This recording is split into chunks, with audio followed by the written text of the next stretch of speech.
Welcome back, everybody. Harry P. from the Driftless Homestead. Thanks for showing up today. Today we're going to do a video on the MS362 versus the MS500i. Kind of a comparison contrast about the two saws. Which one I like better. I think you'll be surprised if you wait around to the end.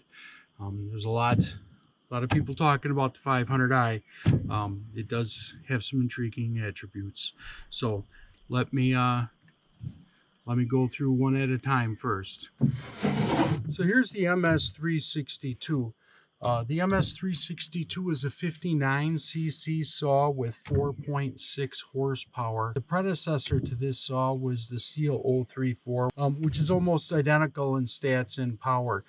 And the amazing part about that is the 034 and the MS362 are the lower end of the professional saws. And I had my 034 in to get some repair work done on it, and the guy's like, holy smokes, that's a 30-year-old saw. So I don't know if I mentioned it before, but I bet you I will 100 times from here until we quit YouTube. I can't stand spending money twice. I'd rather spend a little bit more money up front and get a quality product that's going to last. So with the 034, it's definitely paying off. I bought it used for 200 bucks, and I've owned it for at least 25 years, been cutting wood with it. So when I wanted to upgrade saws to get a newer saw, I bought the MS362 because it was a nice low-end professional saw with still a lot of power. So this saw came with a 25-inch bar, and going through big wood, it was a little bit doggy. So I shrunk the bar down to 16 inches. This is my pretty much my main go-to saw for doing firewood, because I can lay the bar down against a piece of wood and kind of like the tip of the bar to the start of the dogs. I know that that's 16 inches and I can make my cut. So this saw is a carbureted saw. It has a full choke, a half choke, in a run and off setting here. And then it has a couple different lock positions on the throttle. So the way you start this saw is you pull down the throttle and the throttle lock, and you have this on full choke, and you pull it until it burps. So until it's kind of like sounds like it wants to catch. Then you take all the chokes off and you start it, and then you let it idle. Like with all equipment, you should let it idle so it warms up. If you watch Steve's Small Engine Saloon, he'll tell you that you need to do that because the cylinder and the piston are two different weights, and if you just start giving gas to the chainsaw, it creates some piston slap. And if you are the kind of guy that does that, revs his engine up when it's cold, it will shorten the life of your saw. Just so you know that. You can go look at Steve's Small Engine Saloon, and he will tell you that. So this saw got a decompression valve there. It starts pretty easy and you get going. If I use this saw all day long, and to shut it off or have to refuel it and come back to it, it's sometimes confusing. Where do I start? Do I start with no choke? Do I start with a half a choke? Do I start with a full choke all over again? And I will tell you that I have flooded this saw out and had to leave it sit for an hour or so, or try pulling it at full throttle with no choke to dry it out, and then it'll start too. But I don't like to do that because you could fall out the plug. So usually I just let it air out. But that is one of the inherent problems of running a chainsaw with a carburetor and a choke. But all in all, this is a great saw, lots of power. My brother even made comment to how well it cut. It was cutting through wood the other day. So great saw, well worth the money. Here is the MS500i. This is a saw in a category all by itself as far as steel is concerned. Saw is 79.2 cc, 6.7 horsepower. It weighs 13.9 pounds compared to the 13 pounds in the MS362. This steel says the bar length can go from 16 to 36. Well, after my experience of having a 25-inch bar on the MS362 and it being a little bit doggy, I went and bought a larger bar for this. This is actually the bar that came on the 362. But I bought a larger bar for this, and I didn't want to go all the way and have a doggy saw, so I went with the 32-inch bar so I could cut some bigger wood.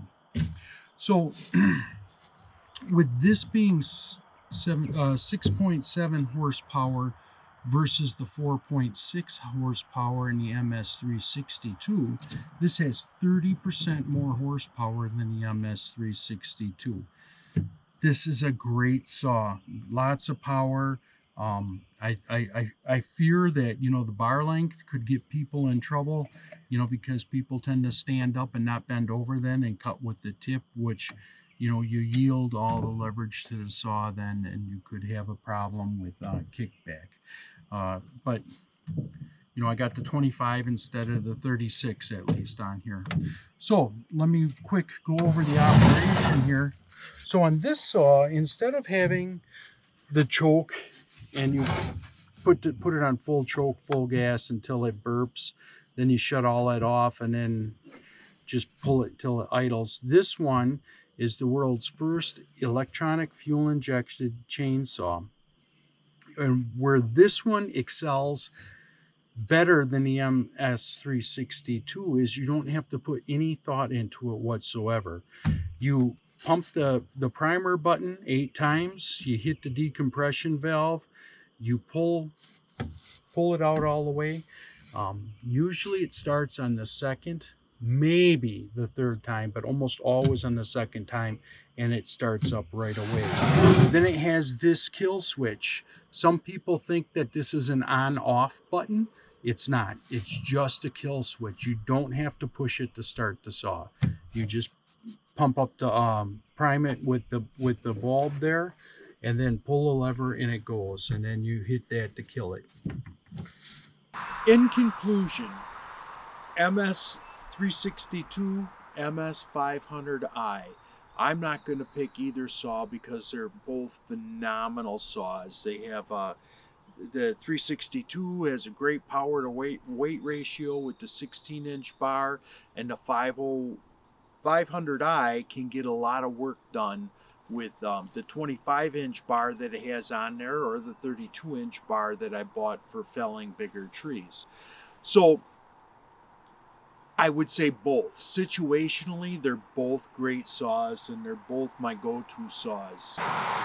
So unless you paint me into a corner and said I could only have one for the rest of my life, I guess I'd pick the 362 because, well, I guess I'd pick the 500i because, you know, it's really hard to pick between the two. So I could put a 16-inch bar on the 500i, and I guess it would work kind of weird, but Stihls says it would work with a 16-inch bar, or maybe a 20-inch bar, and I could get a lot of work done. So because of the ease of operation, I guess I'm going to pick the 500i. Because it's just got the stop button and it always starts on the second pull, whereas the 362, when you're working with it all day, sometimes it's like it's hard to decide what carburetor setting to set the choke on to get it to start again, and then you end up flooding it out, and then you have to let the saw sit for a little bit. So in summary, I guess I'm picking the 500i, but I'm probably buying a shorter bar for it, so to make it a better all-around saw. So if you own either of these chainsaws, the MS362 in whatever version it comes in, or the MS500i in either version it comes in, let me know what saw you prefer. And if you prefer the Husqvarna saws, in the comments down below, let me know which ones you choose and why, how many cc's and how big the bar is, and whether you think I'm full of hot air or not. So if you like what you saw today, please like, subscribe, and share with your friends. Tell them what we got going on. And there's some big news coming up next week as far as a contest that we're going to have going for a free giveaway. So tune in next week.